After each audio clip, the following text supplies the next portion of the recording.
Hi friends, good morning, happy Sunday. எல்லோரும் எப்படி இருக்கீங்க? எனக்கு வந்து லவ் யூ பேரண்ட்ஸ் அவங்கள பற்றி சொல்லலான்ட்டு இருக்க ஒரு கதை வழியாக. ஒரு 8 வயதுடைய ஒரு பெண், அவளுக்கு அன்றைக்கி பிறந்த நாள். அவள் வந்து அப்பா விஷ் பண்ணுவாங்கன்னு ஓடி வர்றா. காலையில் எழுந்து பார்க்கும்போது அவங்க அப்பா வந்து டிவி பார்த்துட்ருக்காங்க. அம்மாவாச்சும் விஷ் பண்ணுவாங்கன்னு பார்த்தா அம்மா வந்து சமையல் வேலையில் ரொம்ப பிஸியாக இருக்காங்க. அந்த குழந்தைக்கு என்ன பண்ணுறதுனே தெரியாது. அது ரொம்ப நேரம் அங்கேயும் இங்கேயும் சுற்றி நடந்துகிட்ருக்குது. அம்மா வந்து விஷ் பண்ணுவாங்க, அப்பா வந்து விஷ் பண்ணுவாங்கன்னு எதுவுமே கண்டுக்கல. அங்கே எப்போவுமே அவள் ஸ்கூலுக்கு போகிற மாதிரி டைம் ஆகும்போது ஸ்கூலுக்கு போகிறா. அங்கே அவள் ஃப்ரெண்ட்ஸு யாருமே விஷ் பண்ண மாட்டேங்கிறாங்க. டீச்சர் கூட விஷ் பண்ண மாட்டேங்கிறாங்க. அவள் ரொம்ப சங்கடமாக வீட்டுக்கு வர்றா. வீட்டுக்கு வரும்போது அவங்க அப்பா அம்மாவோட கார் கிடையாது. அங்கே ரூம் வந்த வீட்டில் அவள் இருக்கிற ரூமெல்லாம் ஒரே இருட்டாக இருக்குது. அவள் போய் வந்து ஸ்விட்ச் ஆன் பண்ணுறா.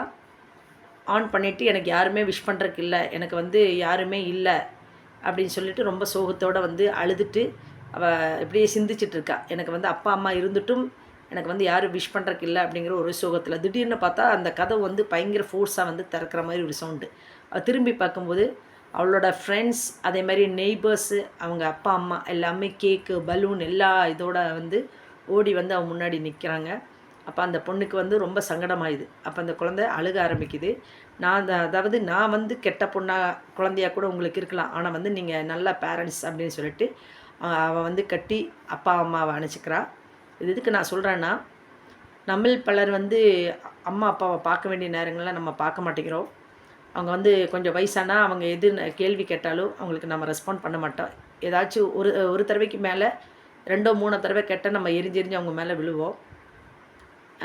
சில நேரங்கள் பார்த்திங்கன்னா, அவங்க வாழ்ந்திருக்கிற காலத்தில் ஒரு நேரம் போய் பார்க்குறக்கும் இருக்காது. அவங்க சாப்பிட்டாங்களான்னு கேட்குறக்கும் நம்மளுக்கு நேரம் இருக்காது.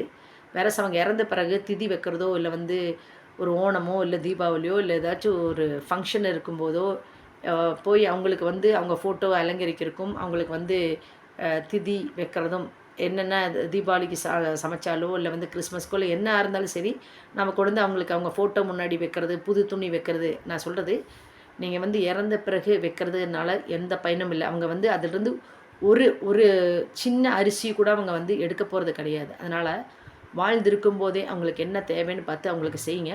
இனி ஒரு கதை உங்களுக்கு சொல்கிறேன்.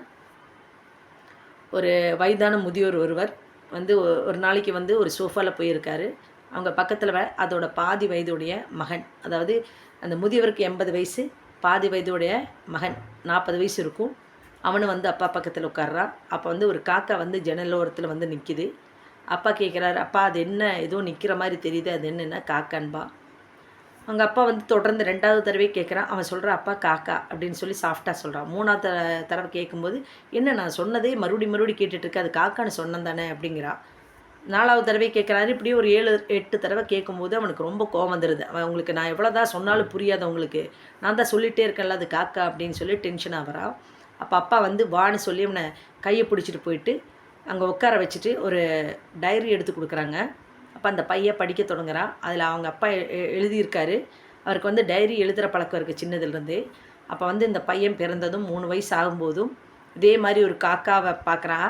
பார்த்ததுக்கப்புறம் அந்த காக்காவை பற்றி பலதும் கேட்டுகிட்டே இருக்கான். அவங்க அப்பா வந்து பொறுமையோட ஒரு 37 தடவையாக என்னமோ அவங்க வந்து அதுக்கு எக்ஸ்ப்ளனேஷன் கொடுத்துருக்காங்க. அப்போ அந்த பையனை வந்து அவன் பண்ணுற குறும்புகளும், அவன் வந்து டே பை டே எப்படி அவனோட வளர்ச்சியும் அவங்க பார்த்து சந்தோஷப்பட்டதும், ஒவ்வொரு நிகழ்வும் அவன் அழுகிறது, சிரிக்கிறது, அவன் தவிழ்ந்து போனது, அதேமாதிரி அவன் நடக்கிறது, கைப்பிடிச்சு நடந்த அந்த காலகட்டம் ஒவ்வொன்றுமே அந்த டைரியில் அவர் எழுதி வச்சுருப்பார். இப்போ வந்து அந்த பையன் அந்த டைரி அவன் படித்து பார்த்த உடனே அவனுக்கு தெரியாமையே கண்ணிலிருந்து பயங்கரமாக கண்ணீர் வந்து ஆறு மாதிரி ஓட ஆரம்பிச்சிச்சு. ஏன்னா நம்ம பெற்றவங்க வந்து நம்மளுக்கு வந்து சின்ன வயசாக இருக்கும்போது ஒவ்வொரு அடியுமே பார்த்து பார்த்து அவங்களுக்கு என்ன தேவைன்னு சொல்லி அவங்க அவ்வளோ கஷ்டப்படுவாங்க. ராத்திரி லேட் நைட் தூங்குவாங்க. இவங்களுக்காகவே வேண்டி காலையில் எழுந்து அப்பா ஓட ஆரம்பிப்பார். ஆஃபீஸோ இல்லை வந்து பிஸ்னஸோ இல்லை வேலைக்குன்னு.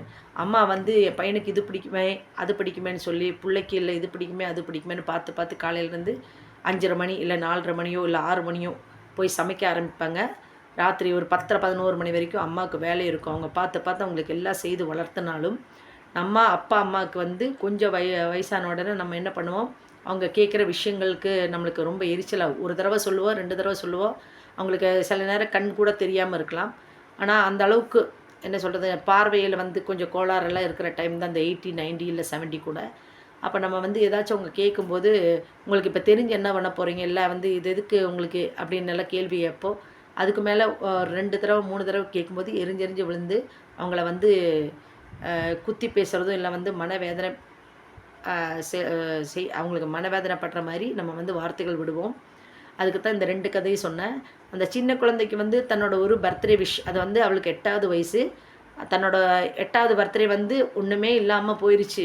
எல்லாம் வந்து இன்றைக்கி முடிஞ்சுது. இன்றைக்கி வந்து 8வது பர்த்டே எனக்கு ரொம்ப சோகமான நாள் அப்படின்னு நினைக்கும்போது, ஏன் நினச்சேன்னா, அப்பா அம்மா யாருமே வந்து அவளை கவனிக்கல, ஒரு விஷ் பண்ணலைங்கிற ஒரே இதில் வந்து எதுக்கடா நான் பிறந்தேன், அப்பா அம்மாவே எனக்கு இல்லைங்கிற மாதிரி ஒரு ஃபீல் ஆச்சு. ஆனால் கொஞ்சம் லேட்டானாலும் அந்த குழந்தையோட பர்த்டே அவங்க மறக்காமல் அவளுக்கு வந்து அந்த நெய்பர்ஸ், ரிலேட்டிவ்ஸ் அதே மாதிரி கிஃப்ட்டு எல்லாமே கொடுத்து அவளை சந்தோஷப்படுத்துகிறாங்க.